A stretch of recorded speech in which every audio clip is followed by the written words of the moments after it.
Ya, ingin langsung ke Mas Usman Hamid, masih bergabung bersama kami. Mas Usman, dari penjelasan di awal tadi, Mas Usman, ada berbagai macam persepsi, begitu. Mempertanyakan antara kritik dan juga fitnah. Nah, ini mungkin perlu ada penjelasan dari Mas Usman nih, gitu loh. Iya, pertama tadi tanggapannya kan indikatornya apa? Sebenarnya jelas sekali. Tadi Mas Adi Pras juga sudah menjelaskan tentang kebebasan sipil dan hak politik yang jadi indeks di dalam Freedom House. Kebebasan sipil jelas sangat merosot tajam. 2013 saja status Indonesia dari bebas menjadi separuh bebas itu turun karena ada Undang-Undang Ormas tahun 2013. 2017 Undang-Undang Ormas yang sebenarnya sudah menurunkan indeks demokrasi Indonesia 2013 itu dipangkas dengan Perpu yang baru gitu ya, yang tanpa ada proses teguran administratif dan peradilan yang dikedepankan, sehingga bukan malah menaikkan atau meningkatkan kualitas demokrasi Indonesia, tapi terus melanggengkan kemunduran demokrasi Indonesia. Yang kedua, Economist Intelligence Unit menggarisbawahi sebenarnya kebudayaan politik Indonesia yang turun. Salah satu yang saya bisa jelaskan adalah ketiadaan partisipasi atau musyawarah dengan masyarakat di dalam merumuskan sebuah undang-undang yang menyangkut hajat hidup orang banyak.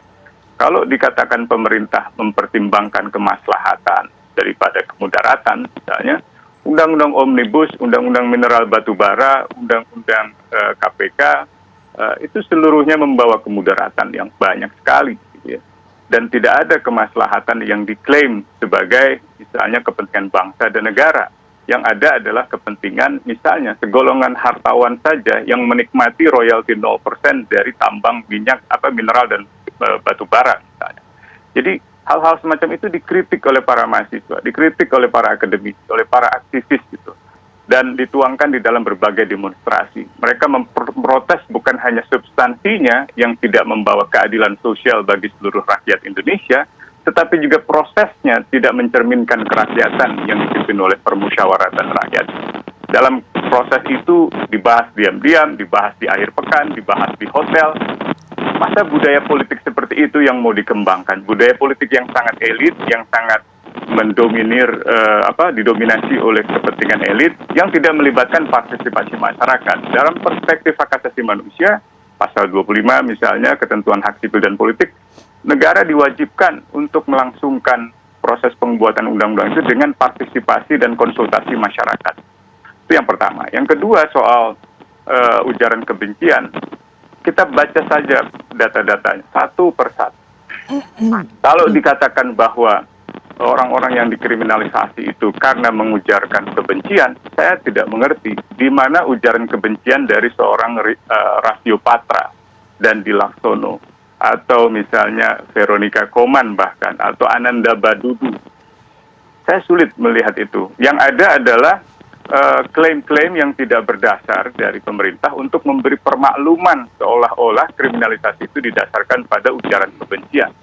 Di dalam hukum internasional tentang hak asasi manusia dan di dalam hukum nasional tentang diskriminasi anti rasisme, bahkan tentang informasi dan transaksi elektronik atau bahkan hukum pidana, kebencian itu yang dipersoalkan kebencian berbau ras atau berbau etnis gitu. Sedikit sekali kasus yang kemudian dibawa ke proses hukum, misalnya SafeNet itu mencatat hanya 77 kasus. Iya. Bahkan dari seluruh total kebencian ras atau kebencian etnis terhadap orang Papua atau terhadap etnis Tionghoa misalnya, tidak ada yang pernah diadili, divonis bersalah gitu. Lihat saja insiden Surabaya yang terjadi terhadap mahasiswa Papua. Jadi saya kira kita perlu jawaban yang konsisten dengan tindakan di lapangan. Kita perlu sebuah kebijakan yang benar-benar tercermin di lapangan. Baru-baru ini bahkan pemerhati perkotaan dan juga aktivis lingkungan di Jakarta, Marco Kusumawijaya, itu dilaporkan ke kepolisian hanya karena ia mengkritik persoalan lingkungan hidup di Pantai Indah Kapuk II misalnya. Jadi Saya kira terlalu banyak data yang bisa saya jabarkan lebih jauh lagi. Cuma, ya, Nanti kita akan mendengarkan tanggapan dari Mas Dhani ya. Tapi saya mau ke Mas Adi Praitno dulu, Mas. Kalau kritikan ini kan sebenarnya konsekuensi dari pimpinan yang saat ini sedang menjabat harus bisa menerima kritikan. Terakhir dari Mas Adi. Ya, mestinya pemerintah ke depan juga harus terbuka dengan berbagai denyut nadi, berbagai persoalan dan proses kebangsaan kita ya. Yang kita bikin ngeri itu jangan sampai semua statement-statement elit belakangan ini yang kita terima tentang kebebasan dan keterbukaan menerima kritik sebagai upaya untuk menghibur Hari Pers Nasional gitu. Tapi pada level praktiknya tidak seperti itu. Ini baru sehari setelah pernyataan Presiden, Novel Baswedan dilaporkan. Dia pejabat negara, seorang penyidik senior di KPK, bisa dibegitukan, Mas. Apalagi cuman seorang Adi Pray, gitu ya, dosen biasa. Ini bisa diapa-apain dengan kritik dan statement-statementnya. Terus terang, kita juga ngomong komentar di berbagai media, agak hati-hati betul Mas Fadil dan Rati saat ini itu ya. Karena kita takut betul bahwa ini bukan persoalan apa, ini takut sangat terkait dengan tentang keamanan kita. Kalau medsos kita dihack ya memang langganan. Ya. Yang kita serem memang dilaporkan dan tidak ada yang membela. Ya kalau mau serius misalnya laporan-laporan yang terkait dengan protes pemerintah, KSP turun tangan gitu. Minta itu laporan terhadap Novel Baswedan di stop. Gitu ya. Karena itu tidak memiliki alasan yang kuat. Itu jauh lebih diterima alasan-alasan oleh publik. Bukan hanya sekedar menerima masukan, tapi juga membantu proses-proses laporan-laporan yang dianggap selama ini memang hanya sebatas untuk menghentikan protes itu. Oke. Terakhir Mas Dhani, singkat Mas Dhani. Ya baik, secara substantif saya setuju sekali dan menyambut baik ya, apa yang disampaikan saran-saran dari Mas Adi, Mas Usman tadi itu sangat-sangat positif bagi kami ya.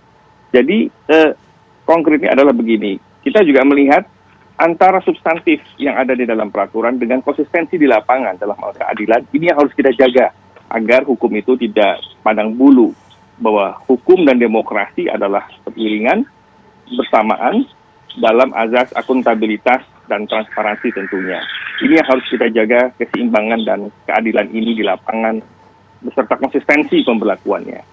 Ya, yang kedua bahwa menyangkut pada aspirasi yang berkembang di masyarakat yang saat ini juga sudah lama digagas ditindaklanjuti oleh KSP kantor staf presiden, bahwa KSP konsisten menjalankan itu dengan sebaik-baiknya, menjalankan Perpres 83 dengan sebaik-baiknya.